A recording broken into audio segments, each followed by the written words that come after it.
के रुचि के पंडित जी हैं, फिर भी आपको 7 वचन सुनाने जा रहे हैं। कन्या पक्ष के आचार्य आपसे बोल रहे हैं 7 वचन का पालन आप करेंगे तो जीवन आपका निर्मल में बनेगा। मंडपम मधुपरकम चा लाजा होमम परिगृहा अजावत सप्तसती कन्या तावत कन्या कुमारिका। 7 वचन है। पहले आपने जब यहाँ पर आए तो इन्होंने बहुत अच्छा मंडप बनवा रखा था। मंडपम मधुपरकम चा, हमारे पास आए तो आपको मधुपर्क खिलाया गया। मधुपरकम चा लाजा होमम परिक्रिया, लावे का हवन किया गया। लाजा होमम परिक्रिया, आपने परिक्रमा लगाई फिर भी आपका विवाह संपूर्ण नहीं माना गया। क्यों? जब आप 7 वचन को मान लोगे। ये वचन भगवान शंकर और माता पार्वती जी के हैं। पार्वती जी भगवान शंकर से कहती क्या है, हे पति देव आप हमारे 7 वचनों को मान लो। पहला वचन क्या है पार्वती जी का, ध्यान समझना। करो तीर्थ यात्रा मेरे संग रह कर, करो तीर्थ यात्रा मेरे संग रह कर, करो यश व्रत दान साक्षी समझ कर। अगर बात मानो प्रथम ये हमारी, तो वामांगिनी में बनूंगी तुम्हारी। पहला वाक्य, आज के बाद तीर्थ यात्रा करो तो मेरे साथ में करो। आज के बाद कुछ करो तो मेरे साथ में, अच्छा कर्म करो तो मेरे साथ में करो। बोलो ओम स्वस्ति। हाँ, दूसरा वाक्य इनका, करो देव पूजा सुरगण मनाओ, करो श्राद्ध पितरों की श्रद्धा बताओ। अगर बात मानो दूजी हमारी, तो वामांगिनी में बनूंगी तुम्हारी। दूसरा वाक्य, आपको देवताओं की पूजा करनी पड़ेगी, आपको पितरों की पूजा करनी पड़ेगी, आपको संत महात्मा ब्राह्मण की पूजा करनी पड़ेगी।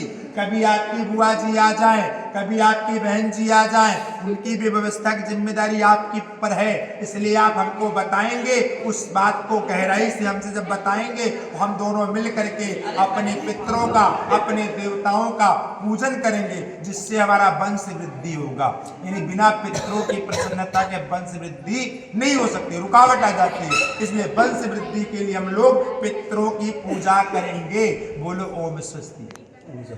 रुचि जी आप समझती जाइए बिल्कुल, क्योंकि आप कभी बोलते तो आप समझाएंगे। हमारे पंडित जी थे जो वृंदावन धाम मथुरा से आए थे और आपको सारे 7 वचन समझाए थे। आपको 7 वचन याद रखना चाहिए। जब आप बताएंगे नहीं तो कैसे समझेंगे भैया। अगला तीसरा वाक्य मैं आपकी तरफ से बोल रहा हूं, परिवार रक्षा व्यवस्था करो तुम।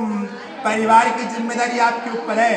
लड़के बच्चे पैदा हो जाएंगे तो उसकी व्यवस्था आपके ऊपर है। ऐसा नहीं कि आप कहेंगे स्कूल पढ़ने की फीस हम नहीं देंगे, ना ना, आपकी जिम्मेदारी है। तो जो पहनेंगे पहनाएंगे, खाने पीने की व्यवस्था की जिम्मेदारी आपकी है। व्यवस्था करो तुम, प्रथाओं का पालन, धनार्जन करो तुम। आप पैसे खूब कमाइए। हम तो कहते हैं अगर आपका 50,000 रुपया तनख्वाह होगी तो आज के बाद आपकी तनख्वाह 1 लाख रुपया होगी, क्योंकि 50,000 इनका 50,000 आपका, ये आने लगेगा। क्योंकि पैसा, कहते हैं एक गाना बना हुआ है, आज के बाद आपका ATM मेरा हो गया, आपकी गलियां मेरी हो गई, जो कुछ है सब मेरा हो गया। इसलिए इस बात का आप ध्यान रखेंगे। यदि परिवार की व्यवस्था की जिम्मेदारी आपके ऊपर है। बोलो ओम स्वस्ति।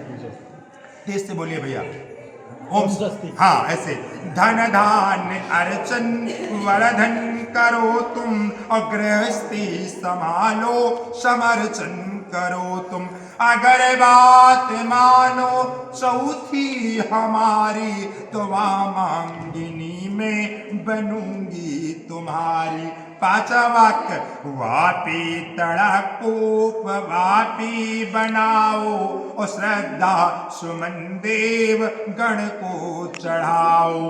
अगर बात मानो पचवी हमारी, तो वामांगिनी में बनूंगी तुम्हारी। छठवां वाक्य इनका, घर में रहो या विदेश रहो तुम, और करो जो धनार्जन मुझे सब बताओ। जो भी बैंक बैलेंस है, गर्मी में गर्मी कपड़ा, बरसात में बरसात कपड़ा, ठंडी में ठंडी कपड़े की व्यवस्था करनी पड़ेगी। आपका जो भी धन संपत्ति अपनी पत्नी को बताना पड़ेगा, क्योंकि हम दोनों मिलकर खर्च करेंगे तब जीवन आगे बढ़ेगा। बोलो ओम स्वस्ति। ओम स्वस्ति। अंतिम वाक्य है, पर नारियों से न मन को लगाना, मेरे भाव से सदा सुख मनाना। अंतिम वाक्य बड़ा टाइट है इनका। अंतिम वाक्य, जो आपसे छोटी लड़की होगी वो आपकी लड़की के समान है, जो आपकी बराबर की होगी वो आपकी बहन के समान है भैया, जो आपसे बड़ी होगी वो आपकी माँ या बड़ी भाभी के समान है। इसलिए आप इस बात का ध्यान रखें, 4 पुरुषार्थ के लिए मनुष्य का जन्म होता है। 4 पुरुषार्थ है, धर्म, अर्थ, काम, मोक्ष।